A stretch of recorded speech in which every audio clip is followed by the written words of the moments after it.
ariko se bishoboka bite ko mba mbyumva mu migani buriya bino bintu bishobora kuba byakora?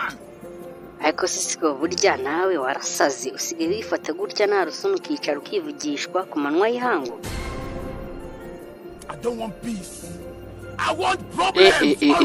babivuze ukuri koko bino bintu ntabwo bishoboka. uzi ko mbaza imibare nkasanga idahura.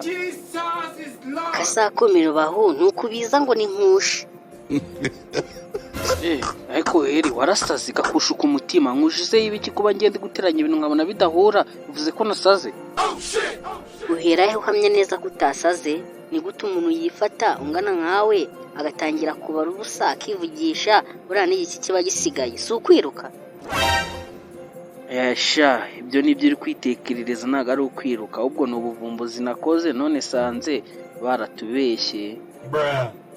none se ukuntu ufite ubwenge bukeya ninde watubeshye? nkurikije ibintu tica y'imibare yatubwiye nge sanze yaratubeshye. uzi ko batumasika bakagira ntituzabavumbura.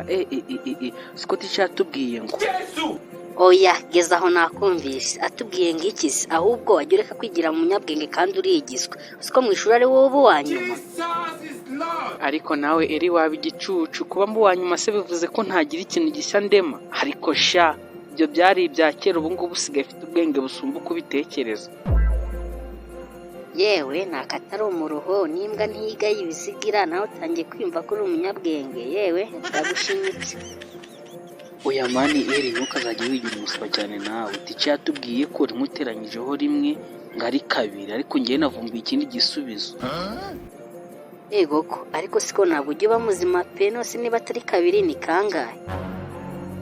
yoyoyo nanga ko wiyemera ngo uri umuhanga kandi we na tica mbonyemo no mu gatebo kamwe. uzi ko rimwe guteranyaho rimwe ari 11? ego ko siko kujya bisoko kuri ciyo gasafatira gasane karimo amacuri nese wagipfukiwe rimwe guteranyaho rimwe ko bihwanye na kabiri bihwanye no kongera. sha nubwo birirwa bambeshyira ngo ndinka noneho mbonye inka buka. uzi inama nakugira inama imwe gusa.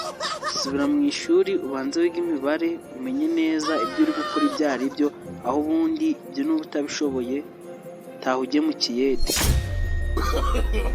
no